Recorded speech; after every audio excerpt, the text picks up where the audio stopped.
भाई जो गुरु वचन पे डट गए, कट गए फंद 84 के। तो तत्व ज्ञान आज दास के पास है या परमात्मा के पास था? मेरे गुरुदेव के पास था। मेरे गुरुदेव ने कहीं नहीं बताया किसी को दास के कृत।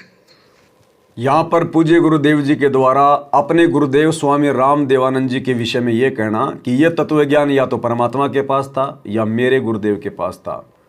आदरणीय राम देवानंद जी के पास में तत्व ज्ञान तो था, लेकिन पूर्ण तत्व ज्ञान नहीं था। पूर्ण तत्व ज्ञान की प्राप्ति तो उनको सतगुरुदेव भगवान ने करवाई।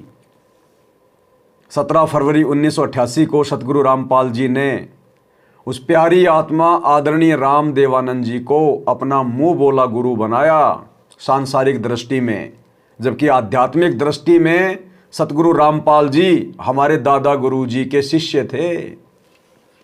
गुरुदेव के छोटा जो बेटा है मनोज, उसने अपना 1 घंटे का इंटरव्यू दिया। उस इंटरव्यू को आप भाई बहनों ने देखा होगा। दास ने भी कबीर सागर की वीडियो बनाते समय उस इंटरव्यू का जिक्र किया है, तो आप भाई बहनों को भली भांति समझ में आ गया होगा कि वास्तव में सतगुरु रामपाल जी आदरणीय राम देवानंद जी के शिष्य थे या आदरणीय राम देवानंद जी सतगुरु रामपाल जी के शिष्य थे। वो तो केवल गुरु शिष्य परंपरा का निर्वाह करते हुए एक मुंह बोले भगत की भूमिका निभाई है गुरुदेव ने।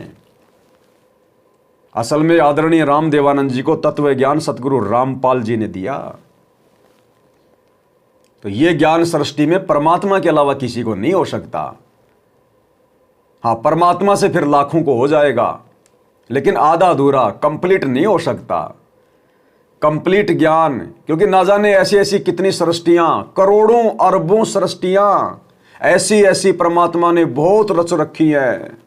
ये एक ही 21 ब्रह्मांड नहीं है, एक ही अक्षर पुरुष का लोक नहीं है। ना जाने ऐसे ऐसे 21 ब्रह्मांड और ऐसे ऐसे सातसंग ब्रह्मांड परमात्मा ने अनंत करोड़ रच रखे, अनंत करोड़। ये वो समर्थ परमात्मा है जाके अर्ध रोम पर सकल पसारा, ऐसा सतगुरुदेव हमारा। तो भाई और बहनों, यहां से हमने निकलने का प्रयास करना चाहिए। अपने गुरुदेव के संकेतों को समझना चाहिए। जहां गुरुदेव अपने आप को दास कहते हैं, परमात्मा का नौकर कहते हैं, परमात्मा का भेजा हुआ प्रतिनिधि कहते हैं, ये शब्द केवल गुरुदेव अपने आप को छुपाते हुए यूज करते हैं। ये समर्थ है। 650 साल पहले भी इसी कबीर परमात्मा ने धर्मदास जी के आगे अपने आप को कितना छुपाया, तो आज कैसे स्पष्ट कर देगा? क्योंकि आज तो परमात्मा ने ज्ञान आधार से अपनी पहचान करवानी है। आज परमात्मा चमत्कार दिखा के अपनी पहचान नहीं करवाएगा, क्योंकि चमत्कारों को देखकर आत्मा कभी सतलोक जा नहीं सकती। अगर चली गई तो हजरत मोहम्मद की तरह वो वहां पर रुक नहीं सकती। इसलिए परमात्मा इस आत्मा को ज्ञान के रंग में रंगेगा। ये ज्ञान मार्ग है, देखा देखी का मार्ग नहीं है, चमत्कार का मार्ग नहीं है। और जब ये ज्ञान और सतगुरु हमें समझ में आ गया एक बार, उसके बाद रोज चमत्कार होंगे हमारे जीवन में, रोज चमत्कार।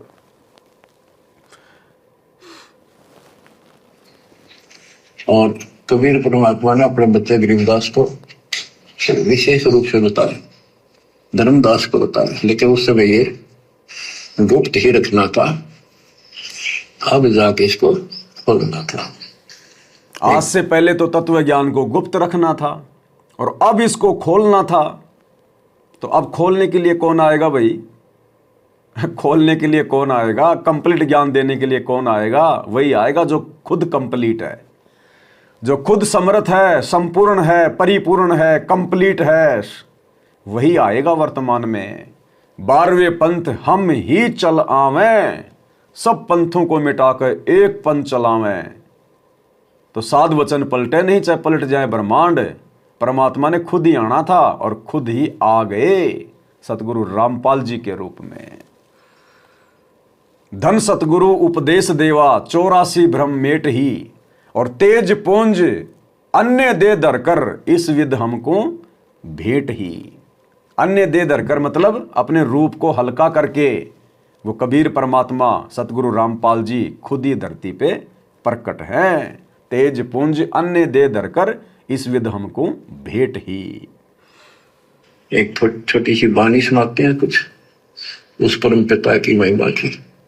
अथ सुख सागर बोध से अविगत महल की सुन बात, एका एक संग न साथ, जैसे हुआ सकल जहान, ओंकार पंच विमान।